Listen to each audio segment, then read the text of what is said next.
You're still watching ACFIM Talks, and we are discussing government's investment plan in ROKO.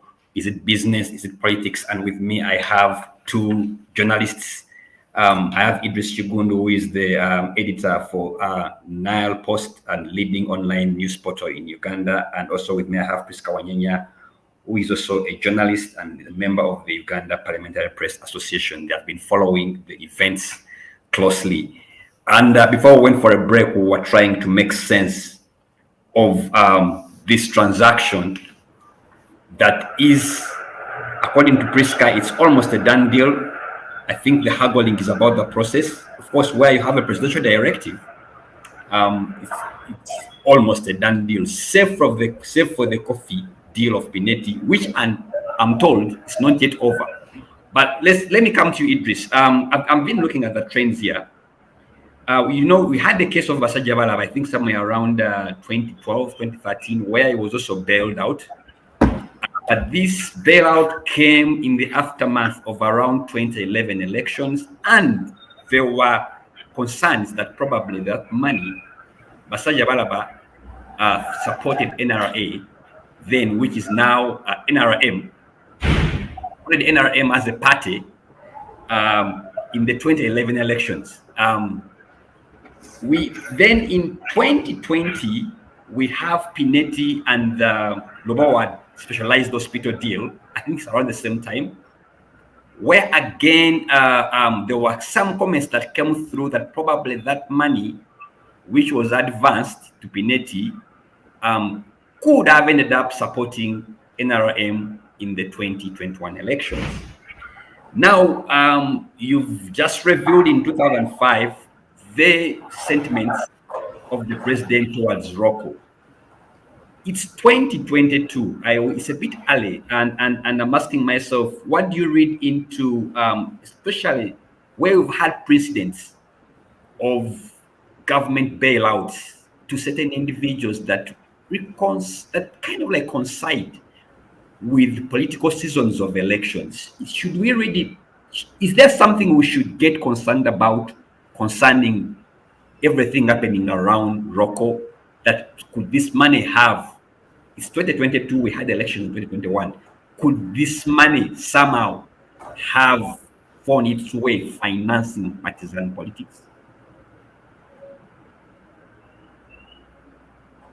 Felix, for me, I have no problem with government bailing out businesses because they are the backbone of our economy. Governments elsewhere are doing it.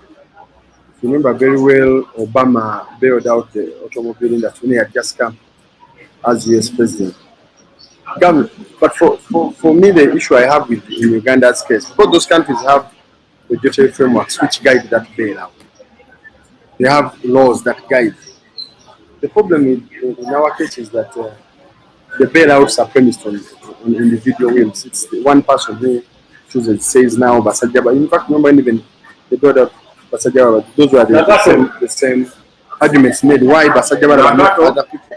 Because remember, a number of also other businessmen were not doing well. And in this case, why ROKO and not other companies, the issue I raised.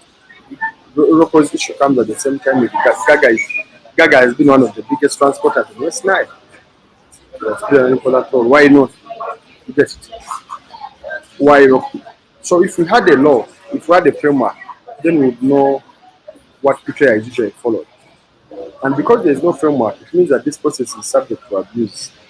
Anyone can wake up and, subject to abuse. We can't put some of this for account. We don't know whether that money we are going to use it for that. You hinted that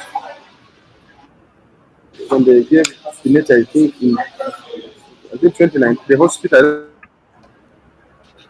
there's something you hinted about. Pinetti was given money, but the election also was nearby. So we don't know where that money was really. The reason why the hospital is not moving is whether the money was instead diverted to. It's the same, but it's the same scandal with the vaccine. This vaccine money that of Dr. Musenero. We all knew, people knew, even the science, that we didn't have the capacity yet to develop a vaccine. But that money sort of came around a lot of money. It is around the time of elections. So the vaccine development thing could have been a cover. You get it? Because eventually, I mean, you're gonna have the we don't have the number of scientists, we don't have the technological ability yet to do a vaccine. You get it? So even the same thing with this. Why are they rushing the process? Like Oscar pointed out. It means there's a force behind. If this thing, if the deal is clean, and why don't you scrutinize it? Why can't the auditor general who I mean come and conduct a thorough audit in my view? Why does ROKO need this money? And why from government? Why can't ROKO go to commercial bank? Why can't ROKO go to UDB? Why can't someone said why can't it float shares on the Uganda Stock Exchange? All those are avenues of raising money. But why is it that specifically to the big government? Why can't ROKO approach another contractor, another? We have so many construction firms that are huge. There's this one that has been also winning a lot of road projects and what. Why can't it approach it and say, you guys, why don't you buy a stake in us? So it means that whatever is going on, it has the influence of someone. You see that this is a very guided process. ROKO did not just wake up one day and zero on government. There is someone who said that we must get it. But and you see the problem because there is no law and because our institutions also are weak, including parliament, which is supposed to do that oversight, is weak. It's weak. It can't put the president or the executive in check. Because of all that, I don't think we shall ever get to the bottom of it. And then we can't ensure this money is really put its use. We don't know a lot of money has been siphoned. We don't know where this money has gone. And even to make matters worse, this thing comes amidst an economic crisis when people are not doing well. The last thing we want to do now is to waste money which could have. Why can the government borrow money? If, for example, government wants to borrow 202 billion. We just had issue. Why couldn't the government borrow that money to enhance salaries of teachers? Why did the government borrow that money to build a health facility somewhere to improve on health facilities? If government is even so willing and eager to borrow that money to bail out ROKO, what will the collapse of ROKO mean for them? If ROKO collapsed, how much money has it been paying to Uganda Revenue Authority? For example, is it so? Would it spell disaster for us? So why all this pressure? Why all this hurry? You get it? When we have a lot of unfunded projects, why all this hurry? The other day, government was put to task by activists, gender activists, about the promise for pads for school going girls. And the minister said we are looking for this money, but you know how much money is needed per year to do this? It's roughly about 2 billion shillings per financial year. From the last calculations I did, about 2 billion shillings because many of these are reusable. They don't give you because the way they don't give them pads every month. They give you pads once a term because the pads are the kind of pads they wanted are reusable. But the government doesn't have 2 billion shillings to roll out that proposal. 2 billion shillings a year, a financial year, which will make it 20 billion shillings in 10 financial years. So the same government, so they don't have money to roll out this. They are rushing for 202 billion shillings. They are I call it 202 or 207, depending on the reports, to bail out a construction company. Just a construction company, a private, which at this moment is just private. It's owned by private individuals. You get it? So where are our priorities? So for me, like I said, I smell a fish in all this, and I think it's a pity that our institutions are so weak. MPs are going to make noise, and I know I've covered them. They make noise, they come to hard, but eventually, just like the coffee deal, I had you comment. The coffee deal, I think, is a done. I don't think the parliament really stopped the coffee deal, but just put on pause. I don't think we have, because if the big man is really interested in this thing and is interested and sees directive, I don't think Parliament can stop it. They are easy to fix. He knows how to. Our MPs, they have out of vulnerabilities. Pisca covers them. They make noise, then they have a 200 million loan in the bank. So sometimes, and many of them make noise to be noticed. But for me, whatever the case, let me hope there's some kind of transparency. Let me hope there's some kind of thorough audit of ROKO's books. And also let there be a public, public debate among them. Yeah, the public should be brought on board. It's really something that we need. Even if the debate concentrated on only experts, economic experts, financial experts, and all, to give us a way forward. Thanks. All right. Thank you so much. Thank you so much, Idris. The number of questions Idris is raising, which equally part of my questions which I had when I was trying to sing out prayer for and really actually ask these questions to you, Wanyenya, because you are covering this story. And I know some legislators also asked the same questions. I think everyone is wondering, why is ROKO preferring to sell shares to government and not pursuing other options, like, for example, floating shares on the market, because it's one of the options that when you can raise capital, or even getting a loan from UDB, for example. Why are they so keen on getting a bailout, supposedly bailout from government, by government buying shares?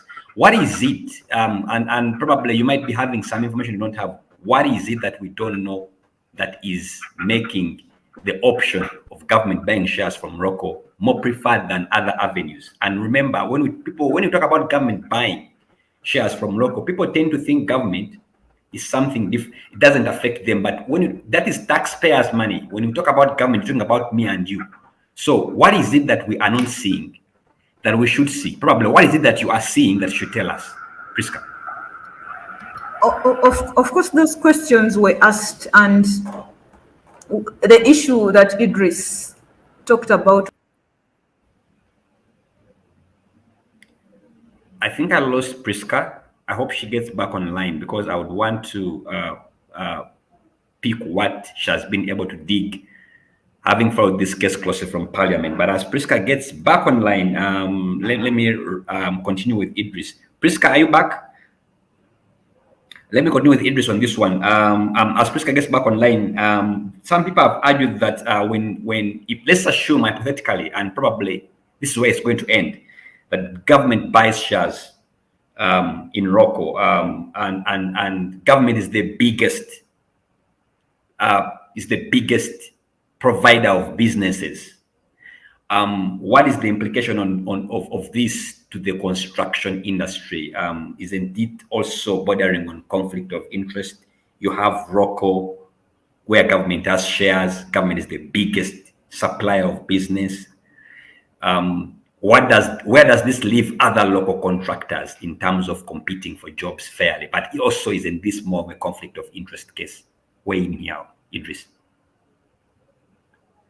Well, I think it's a conflict of interest, in my view. If government entered the first sector, for example, the construction company, it means because of its ability, influence, its ability to mobilize resources, its ability, because even if it's government, it means that it's going to get more, it's going to award itself more contracts than the other, because it's government. And also because at the end of the day, they want also to be profitable. So in my view, this could come at the expense of the development of the construction sector. We could see smaller players struggling, because you can't compete with the government. Even you have seen the same thing with in the banking industry, where players claim, where individuals, even companies, claim that government is the biggest borrower, even in the domestic market. So it means that it comes up, it mops out all the money. Then we private business people who would have wanted to borrow money, They can't. And even learning institutions, they prefer to give government because the risks could be smaller, even if government changed, than give a private investor. I mean, so in this case, it means government is going to crowd out a lot of players in a sector. You get it? But also it means there's going to be a lot of conflict of interest. What happens when government is the biggest? I don't know that it will be the biggest shareholder. 202 billion. It will give it a sizable holding, not. Yes. But if government is a big shareholder in ROKO, it means, and then it's the same, it means that it is going to be likely that almost all contracts of public institutions that involve, they are renovating Mulago, they are building this thing, any public infrastructure of public nature, it means that they are likely going to give it to ROKO. I don't think there will be fair competition, in my view. I don't think there will be fair competition. Which raises the question why could ROKO be a conduit of someone to get? Could this thing be used as a conduit by someone high up there to siphon out money? You get it? Because if you can't do business by any other means, you do business through other people. In Uganda, the story of we have very many business called they say affronts. So could it be also a conduit? Is ROKO, you get it, for someone to make money as you get it? So there will be conflict of interest, and I think it will suppress other local contractors. Certainly, All right. it will in the market. All right. Thank you so much, Idris. Priska, now that you're back online, you dropped off while you were trying to make a case. That was a question that had been put to you concerning why isn't ROKO pursuing other options. When the question of flaunting shares was put to ROKO, the transaction advisor of ROKO told the committee that the reason as to why they didn't seek for the option of taking that route was because if they are to put up that case, then it would mean that the shares are going to be bought by foreign companies, and for them they want to remain purely local as a purely local company. And of course the MPs also laughed like you did, because we saw recently when MTN flaunted its shares, and I do not, and they gave us a report of the companies and individuals that bought shares. Most of them, we saw NSSF, and most of them were local companies and individuals that bought shares. So the argument of being afraid of foreign companies buying shares does not hold ground, because I tend to think you can put that requirement that only local people can buy the shares, but we are talking about a company, because we are holding this discussion at the same time as Parliament, but we do not know even the extent of ROKO's indebtedness, because they are figures being thrown around, and when MPs asked for their latest financial statement for 2021, they said the current one is in draft mode. It has not been. An independent auditor has not been in position to look at it. You see that? So we are currently operating in darkness. We do not know what we are getting into, because if UDC says that when they try to look into ROKO's books in 2019 and they found they were highly indebted, so you can imagine the situation right at the moment, because we are in the middle of a pandemic. So and when you talked about the issue of should the public worry about the money being injected into ROKO, because when you look at the proposal, the statement that the minister gave on the time when he showed up, he said that a part of that 207 billion is going to finance the transaction. It's like interest payment. You see that? And the issue was they're not going to give ROKO the money directly. You're going to, it's the if ROKO comes and says ACFIM, oh, we owe ACFIM 30 billion shillings, you the money is going to come directly from the Trade Development Bank to ACFIM. They're not going to. That is the kind of arrangement that government has put up thinking. But when you look at the issue of the shares, because they are the shares that they are willing to sell are preferential shares, there has been a question being asked on why isn't government going for the ordinary shares? And because when preferential shares means you do not have a lot of say on the controls of management and the board, and government is only proposing to take two positions, that is the internal auditor and is going to head the audit, the audit department. So and we've had businesses where I think there was a scenario of ATIAC recently when they told us that the government representative came to parliament and said I was in not position to have any of the interests of government implemented because the management simply refused to give me information, and they literally barred the individual from attending the meetings of management. But we have injected in money. And the other thing we need to, why some people are hesitant on this, the buying of shares, we had a scenario of Munyonyo.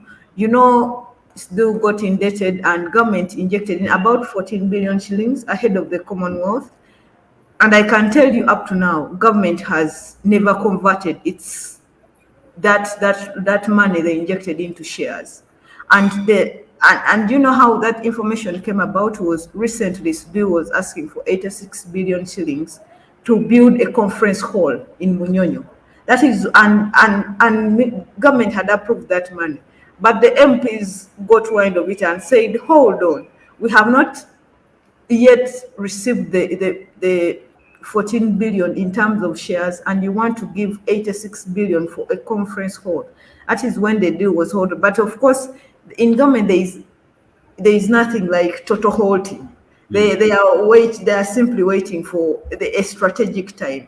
So, and also we realize that even when this money was injected in Commonwealth, the auditors have not been in position to go and audit, because the Audit Act says even if you have 1 shilling in a company, the auditor has the right to go and audit that company.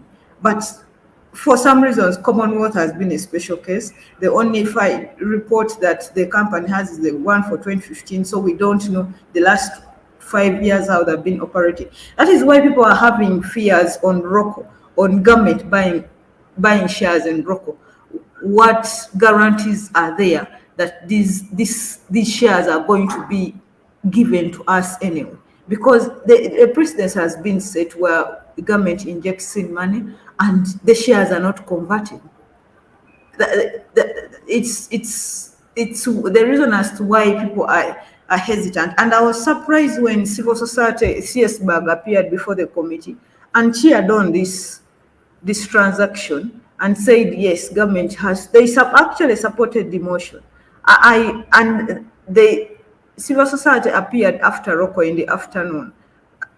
I do not know whether they have updated their mind on this same thing. So when Idris talks about the weakness in the institutions and points out at Parliament, but I think even the civil society group has failed, because you're like the checklist of government. But if you come up prematurely and say give ROKO money to save the private sector, everyone wants to save the private sector, but how are you going to save the private sector? I think it was wrong for civil society to come out, CSBAC to come out prematurely on that issue. I would like to listen to their opinion, their latest opinion on this, given the new information that has come up at the moment. Because I know our time has come up. I think the good thing that has come up from this transaction in my case is the interest in the public. So right now, Ugandans are interested in knowing how each and every penny is being spent. They are not the Ugandans back in then who used to sit and say, after they would not feel the impact. But this is a loan, and there is a big chunk of it that is going to finance the transaction. And I am happy that the Ugandans want to see that every coin is put to use. And it is coming at the time where it has been reported, I think, the last figure that was tabled up in Parliament was around 580 people in Karamoja have died to starvation. They quoted around 4 districts, and Karamoja is bigger than the 4 districts, so it must be a dire situation. And should it be the focus right now, because we know that every year when it rains, Teso region has to flood. Ruvanyamamba after 4 years has to wash the bank. It has become perennial. Like we have treated the issue of starvation in Karamoja as something that is normal. And it made me sad that the ministers, when the MPs in Karamoja talked about this issue, they said they are politicking. You cannot politic on somebody's life. And when the EPDF was there implementing its security measures during the cattle rustling at the height of it, the insecurity, didn't they see this hunger going on that they need to now act, try to find ignorance on this? Okay, Priska, I'm sorry, I'm going to cut you short. We are running out of time. Let me give you, Idris, just 1 minute to have your final say on this one as we bring it to a close. Thanks, Vianney. Like I said, generally on the whole, I can say this is the deal is controversial. I think we need to be more careful. I think Parliament needs to be thorough in investigating this matter and in auditing this bill, because it involves a lot of taxpayers' money. I think this is one of the things that we should really raise a red flag. The civil society and everyone, I think. All right. Thank you so much, Idris. Indeed, it walks like a duck, quacks like a duck. Indeed, it's a duck. And I'm bringing this to a close. We've been discussing government's investment plan in ROKO. Is it business or politics? And I was joined with Idris Chugun, who is the editor of the Nile Post. I also had with me Priska Wanyanya, who is a journalist and member of the Uganda Parliamentary Press Association. Till next time, bye-bye, take care, stay blessed.